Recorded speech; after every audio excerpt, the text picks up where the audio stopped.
Something huge is happening in Cleveland right now, and you can feel the whole atmosphere around the team changing.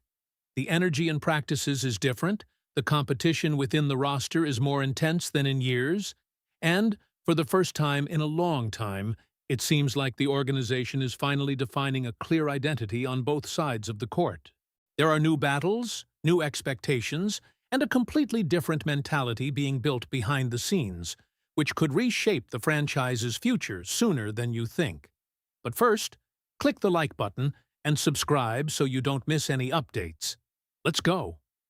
There's a completely different energy surrounding the Cleveland Browns right now, and you can already feel it from the way Todd Monken is running practices.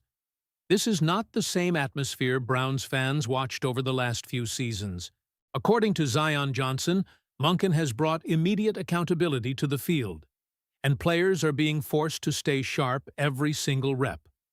If someone jumps early or commits a penalty during practice, the play gets reset instantly, and that player may even come off the field. That might sound small, but for a team that struggled with discipline and consistency, it's a massive culture shift. What's becoming obvious is that Monken is not standing around observing practice from a distance. Reports from OTAs describe him in the middle of drills, coaching players directly between reps, staying vocal, correcting mistakes immediately, and demanding precision. Browns fans have been begging for a more aggressive identity, and Monken seems determined to create exactly that. And honestly, when you start looking at the projected starting lineup for 2026, this team barely resembles the one that took the field last season. The offense especially feels rebuilt from the ground up. The quarterback battle remains one of the biggest stories in the entire NFL because it's still centered around Deshaun Watson and Shader Sanders. What's fascinating is that Monken appears to genuinely value mobility and improvisation at quarterback. During OTAs, Cleveland reportedly ran designed quarterback runs for Watson, something Browns fans rarely saw under the previous offensive philosophy. The coaching staff clearly wants athleticism to become part of the identity again. That matters because Monken's system is built around allowing quarterbacks to create outside structure instead of forcing them to play robotic football. Reports from practice say Monken loves Sanders' playmaking instincts, while also being encouraged by Watson's mobility returning after injury concerns. Browns fans know this offense desperately needed explosiveness, and now the coaching staff seems willing to unlock it instead of limiting it. The running game is changing too, and one move quietly says a lot about where this offense is headed. Cleveland brought in veteran fullback Michael Burton, which signals a return to more physical, old-school football concepts. Monken specifically wanted a true fullback in this offense, and that tells you the Browns plan to lean heavily into power formations, downhill running, and multiple personnel looks near the goal line. That could become huge for Quinshon Judkins, who is expected to take over as RB1. But the most explosive transformation might be happening in the receiver room. Jerry Jeudy still projects as the top receiver, but this battle feels completely open because the Browns suddenly have multiple pass catchers with different skill sets.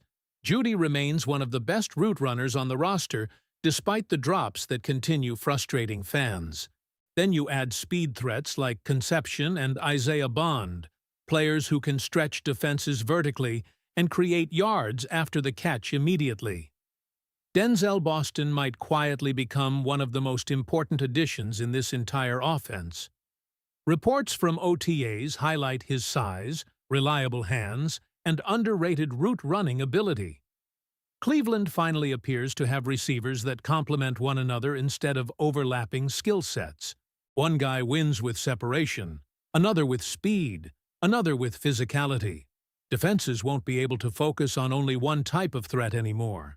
And then there's Harold Fannin Jr., who continues generating major hype internally. The expectation around the building is that Fannin could become one of the breakout players of the season because of his ability after the catch and his reliability as a target. With Njoku no longer dominating the conversation at tight end, This could become Fannon's offense in ways Browns fans are only beginning to realize. Still, the biggest gamble Cleveland made this offseason is the offensive line overhaul.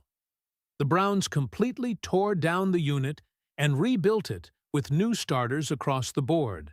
Spencer Fano, Zion Johnson, Elgton Jenkins, Tevin Jenkins, and Titus Howard now represent the projected starting five.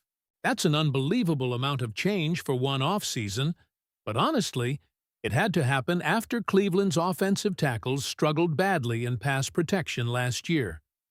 The Browns believe Spencer Fano can become the long-term answer at left tackle despite transitioning back to the position, while Titus Howard arrives after reportedly allowing 0 sacks last season with Houston. Cleveland didn't just tweak the line. They attacked the problem aggressively because they knew the offense couldn't function without major protection improvements. What makes all of this even more interesting is that there are still battles happening underneath the surface. Wide receiver depth remains wide open. The tight end rotation behind Fannon is unsettled. And even the QB3 role could shift, depending on how much MONKEN values athletic upside. The Browns are creating competition everywhere, and that's something this roster lacked for years. So when you step back and look at everything happening, the coaching overhaul, the offensive philosophy change, the rebuilt line, the speed added at receiver, the quarterback battle, and the physical identity MONKEN is trying to establish, this honestly feels like the beginning of a completely new era for Cleveland football.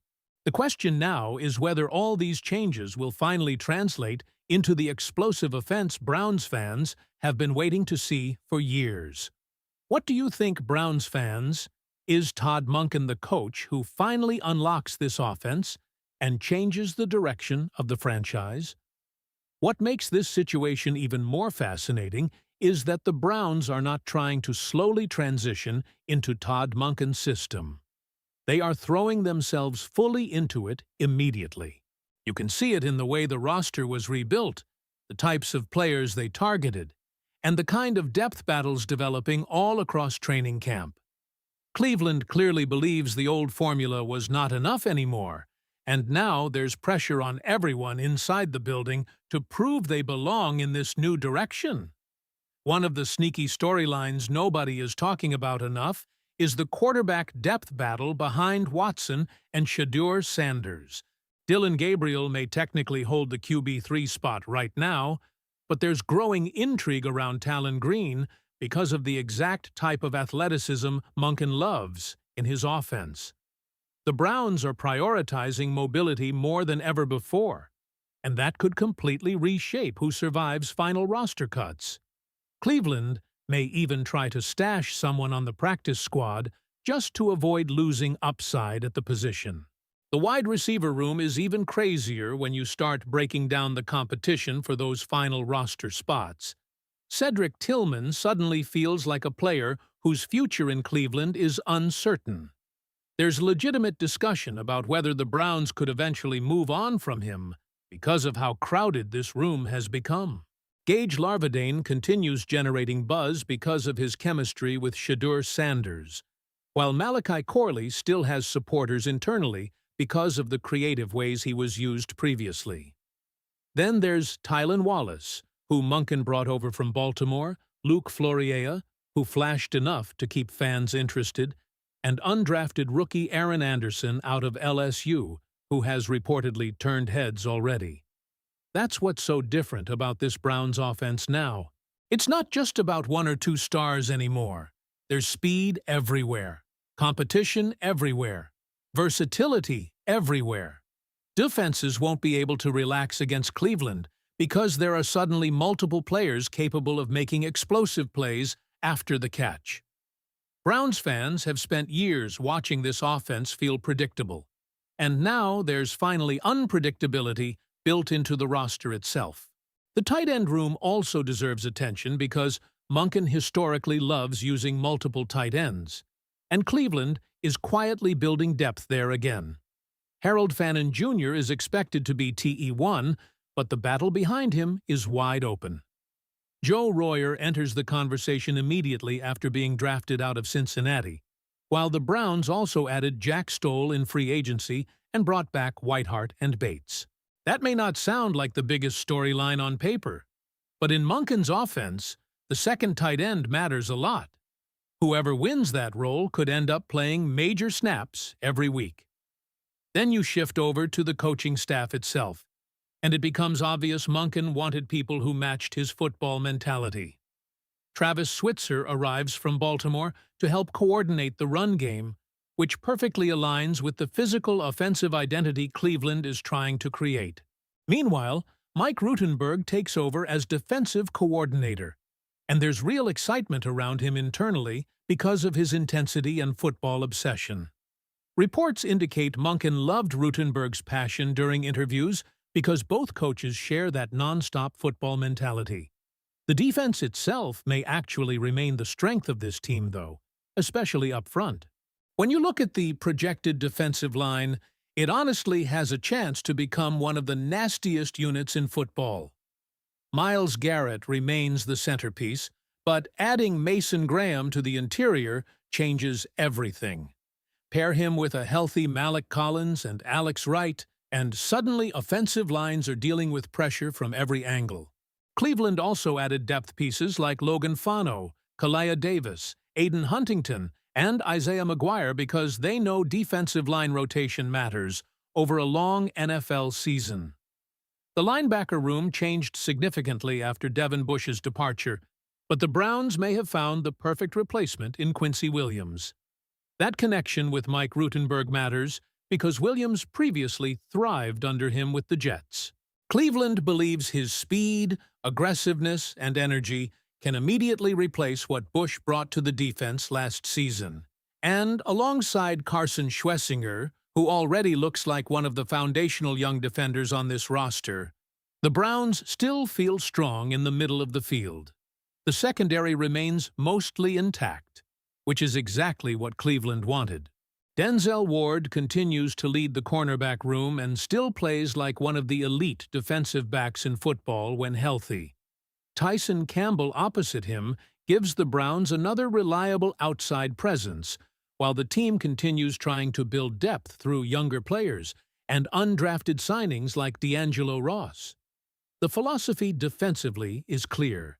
Keep the identity that already worked while upgrading the energy and leadership around it. And honestly, that might be the most important part of this entire offseason. The Browns are finally acting aggressively instead of cautiously. They rebuilt the offensive line instead of patching it. They added speed instead of hoping for internal improvement. They brought in a coach willing to demand accountability instead of settling for inconsistency.